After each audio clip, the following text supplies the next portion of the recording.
Hello everyone, welcome back on my YouTube channel. Environmental science में आज के session में हम डिस्कस करेंगे इंडियन फॉरेस्ट एक्ट 1927 को। ठीक है स्टूडेंट, प्रीवियस वीडियो लेक्चर में हमने जो टॉपिक कवर कर लिया है वो है इंडियन एनवायरमेंटल प्रोटेक्शन एक्ट, जिसमें हमने ऑलमोस्ट सारे टॉपिक कवर कर चुके हैं। ठीक है, आज के सेशन में हम डिस्कस करेंगे और आज से हम स्टार्ट करने जा रहे हैं इंडियन फॉरेस्ट एक्ट 1927 को। तो आज के सेशन में हम डिस्कस करेंगे क्या ऑब्जेक्टिव है, क्या स्कोप है इस एक्ट का। ठीक है, सो स्टार्ट करते हैं। Indian forest act 1927, objective of this act. एक तरीके से ओवरव्यू आज का सेशन है ये। Objective of this act, protection of forest. ये एक्ट बनाया गया किसके लिए? फॉरेस्ट के प्रोटेक्शन के लिए, तो वो इसका प्राइमरी ऑब्जेक्टिव है। सेकंड वन हम यहाँ पे बात कर रहे हैं कंजर्वेशन ऑफ फॉरेस्ट। ठीक है, पहले तो हमें उन्हें प्रोटेक्ट करना, दूसरा कंजर्वेशन की यहाँ पे हम बात कर रहे हैं। फॉरेस्ट में जितने भी लिविंग बींग्स हैं, ठीक है, और फॉरेस्ट से हमें जो भी रिसोर्सेज मिल रहे हैं उनको हमें कंजर्व करके रखना, ताकि हम इन सारी चीज़ों को एज अ लॉन्ग टाइम तक यूज़ कर सकें और उनको प्रिजर्व करके कंजर्व करके रख सकें। तो वो हमारा सेकंड ऑब्जेक्टिव है। थर्ड वन हम बात कर रहे हैं proper use of forest product, यानी कि एक तरीके से balanced utilization of resources which are available in the forest. तो जो फॉरेस्ट में जो रिसोर्सेज हमें मिल रहे हैं, फॉरेस्ट से जो भी प्रोडक्ट मिल रहे हैं, उनको हमें प्रॉपर यूज़ करना है। ऐसा नहीं है कि उसका एक्सेसिव यूज़ करें हम। ठीक है, तो वो यहाँ पे हम बात कर रहे हैं कि भाई जो भी फॉरेस्ट प्रोडक्ट है उनको प्रॉपरली यूज़ करना है, ताकि वो एक तरीके से उनका बैलेंस बना रहे और उसका कोई भी इफेक्ट हमारे एनवायरनमेंट पे ना पड़े। ओके, तो वो हमारा थर्ड ऑब्जेक्टिव है। This act has been passed to the provide the following objectives. First one यहाँ पे हम बात कर रहे हैं protection of the forest in specific way. Okay,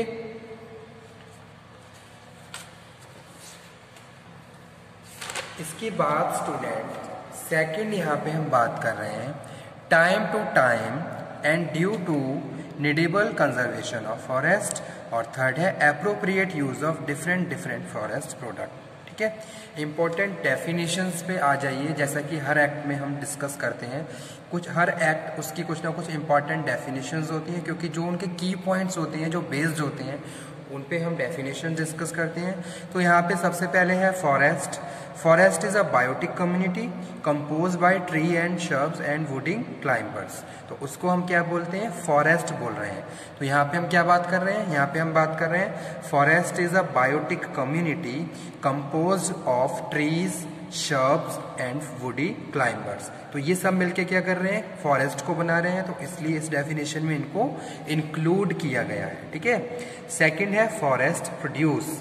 forest produce includes timber, would, charcoal, oil, seed, flower etcetera, यानी कि और भी जो भी प्रोडक्ट है जो हमें फॉरेस्ट से मिल रहे हैं उनको हम फॉरेस्ट प्रोड्यूस बोल रहे हैं इस डेफिनेशन में। Third definition define as forest officer. कौन होते हैं forest officers? Forest officer means any person appointed by the state government for the purpose of carrying out the duties and objectives under this act. तो वो क्या है? Forest officer है। Means to say the authority and the persons who are appointed by the state government. यानी कि suppose हम किसी एक पर्टिकुलर स्टेट की बात करें, वहाँ पे जितने भी जो भी फॉरेस्ट हैं और उनमें जो भी अथॉरिटीज़ अपॉइंट की गई हैं स्टेट गवर्नमेंट के द्वारा, जो जिस भी स्टेट में वो फॉरेस्ट है, उनको हम क्या बोल रहे हैं? फॉरेस्ट ऑफिसर बोल रहे हैं। क्यों अपॉइंट की गई हैं? They have certain duties, objectives for the implementation of that duties and functions. State government appoint the officers who are known as forest officers, जिनको हम क्या कौन बोल रहे हैं?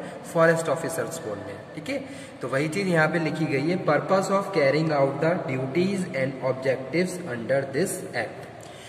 फॉरेस्ट ऑफेंस क्या होता है? It means an offence punishable under this act, यानी कि कुछ ऐसा जिसकी वजह से due to forest punishable under this act under any and the rule made by this. यानी कि जो भी रूल्स हैं, अगर किसी भी रूल को आप ब्रेक करते हो, in that case there is a provision of punishment under this act और under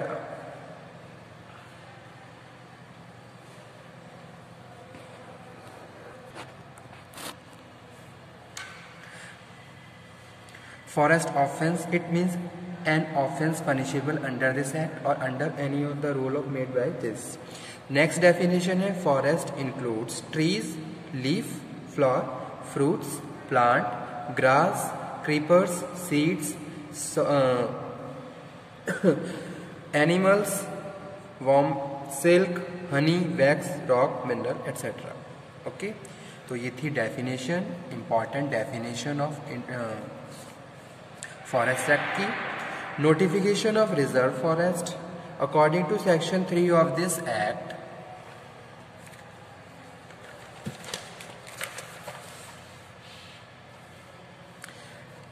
According to section of 3 of this act of forest land, which property of the government and the all whole part of the forest may be constituted as reserve forest by the state government. ठीक है, तो notification दे दिया जाता है. यहाँ पे हम बात कर रहे हैं किसकी, नोटिफिकेशन ऑफ रिजर्व फॉरेस्ट. जैसे कि किसी भी स्टेट में कोई भी फॉरेस्ट रिजर्व है, रिजर्व ऐसे कि गवर्नमेंट ने उसको क्या कर दिया है, उस पर कुछ स्पेशल प्रोविजंस इम्पोज कर दिए गए हैं. ठीक है, या उसके पीछे कोई ना कोई सॉलिड रीज़न है. चाहे कंजर्वेशन की बात करें, चाहे वहाँ पे हम वाइल्ड लाइफ की भी बात कर सकते हैं, जो भी आगे हम डिस्कस करेंगे. तो वही चीज़ यहाँ पे बताई गई है. According to section 3 of this act, the forest land, पहली चीज़ क्या है, forest land which property of the government and all whole part of the forest में be constitute as a reserve forest by the state government. Okay, next after the issuing of the notification, तो notification के बाद हम उसको क्या कर सकते हैं, कंट्रोल कर सकते हैं वहाँ पे.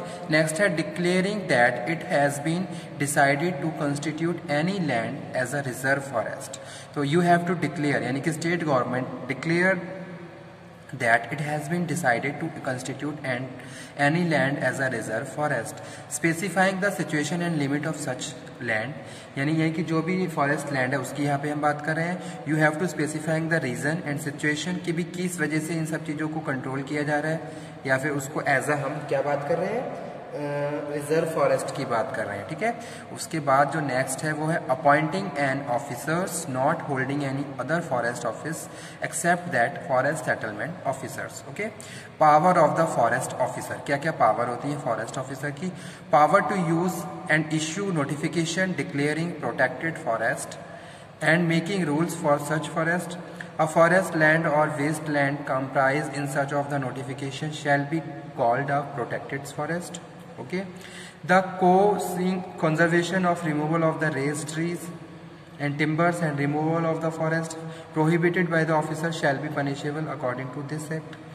The granting of the license and renew the license for the production of use must be verifying and authorized by the forest officer to continue the production. जैसे कि मैंने बात की थी कि भाई कोई भी एक फैक्ट्री है जहाँ वुड का काम किया जा रहा है, वुड से कुछ प्रोड्यूस किया जा रहा है, तो अब आपको एज अ रॉ मटेरियल चाहिए होगा वुड का, तो उसके लिए आपको फॉरेस्ट ऑफिसर से परमिशन लेनी पड़ेगी, लाइसेंस जनरेट करवाना पड़ेगा और टाइम टू टाइम उस लाइसेंस को रिन्यू भी करवाना पड़ेगा. तो वो यहाँ पे हम बात कर रहे हैं. तो ये सब क्या है, किसकी है, पावर है फॉरेस्ट ऑफिसर्स की. ठीक है, उसके पास पावर है और वो अपनी पावर अपने उसको यूज़ करते हुए फाइनली जो भी इफेक्टिव फंक्शंस है उनको परफॉर्म करता है. Okay, protection from the fire in such protected forest. अगर फायर का कोई इंसिडेंट हो जाता है, in that case fire forest officer is responsible for the management. Okay, after that next one is hunting, shooting, fishing, poisoning water to such activities are punishable and protected by this act. तो ये सब चीज़ें क्या है, punishable है. अगर इस तरीके का किसी फॉरेस्ट में कोई भी लिमिट कोई ऐसा प्रैक्टिस मिलती है, जैसे कि हंटिंग है, शूटिंग है, फिशिंग है, ये सारी चीज़ें, तो ये सब पावर है फॉरेस्ट ऑफिसर के पास. वो क्लेम करवा सकता है, वो एज अ प्रोटेक्शन का पूरा पावर है उसके पास, उसकी फंक्शंस में ये इन्वॉल्व है. He has to protected the forest. Okay, उसके बाद नेक्स्ट है यहाँ पे protection of management any portion of the forest use section 30. Power to declare prohibition in forest. He has power to declare कि भी कौन सा एरिया प्रोहिबिटेड है और कौन सा एरिया प्रोहिबिटेड नहीं है। Power to assume management of forest, पूरा मैनेजमेंट का, फॉरेस्ट का मैनेजमेंट, यानी कि यहाँ पे हम सब चीज़ की बात कर रहे हैं। यहाँ पे हम कंजर्वेशन की भी बात कर रहे हैं, प्रिजर्वेशन की भी बात कर रहे हैं, प्रोटेक्शन की भी बात कर रहे हैं। कुछ नेचुरल कैलेमिटीज़ या कुछ इंसिडेंट हो जाते हैं जैसे कि, तो उसको किस तरीके से मैनेज किया जाएगा, तो वो सारी पावर किसके पास है, फॉरेस्ट ऑफिसर के पास है। आफ्टर दैट लास्ट है power to form village forest, ठीक है। तो विलेज फॉरेस्ट की भी यहाँ पे हम बात कर रहे हैं, तो वो क्या है, पावर्स हैं किसकी, ऑफिसर्स की। तो यानी कि कुछ सर्टेन ड्यूटीज़ होती हैं, उनके पास पावर है, अथॉरिटी है, और उसके हिसाब से वो अपने फंक्शंस को परफॉर्म करते हैं। किसके according, according to the protection, कभी किस तरीके से हम अपने फॉरेस्ट को प्रोटेक्ट कर सकते हैं। तो उसके लिए ये एक्ट एस्टेब्लिश किया गया, ये एक्ट बनाया गया, और कुछ सर्टेन प्रोविजंस जो इम्पोज किए गए और कुछ ड्यूटीज़ असाइन की गई फॉरेस्ट ऑफिसर्स को, ताकि हम इस तरीके से जो भी हमारे फॉरेस्ट हैं उनको ख़त्म होने से बचा सकें, उनको प्रिजर्व कर सके रख सकें, उनको प्रोटेक्ट करके रख सकें। तो इसी के लिए हम इस एक्ट को डिस्कस कर रहे हैं। अपने नेक्स्ट लेक्चर में स्टूडेंट हम डिस्कस करेंगे हमारा नेक्स्ट टॉपिक, जो कि है, या फिर इसी में ही हम कंटिन्यू कर लेते हैं, penalties for violation of the provision of this act. तो कौन कौन सी पेनल्टीज़ पड़ती हैं अगर हम किसी भी प्रोविज़न को वायलेट करते हैं। तो पहला है wallet any rule of act, कोई भी रूल अगर आप वॉलेट करते हो। उसके बाद हम बात कर रहे हैं burn any tree which is reserve by the government, किसी पेड़ को काटना, जलाना, इन that case there is a provision of penalty. Next one है soiling the tree. Next one है violate the prohibition under the section 30 by declaring cutting land in any protective forest. और उसके बाद next है permit any license, अगर license renew नहीं है, in that case there is a provision of penalty. तो ये सारे क्या है, penalties of violation of the provision in this act. Okay? तो नेक्स्ट लेक्चर में हम नेक्स्ट टॉपिक डिस्कस करेंगे। Okay, thank you very much. Hope so आपको ये टॉपिक समझ में आया हो, and if you have any problem and you can again discuss. Thank you very much.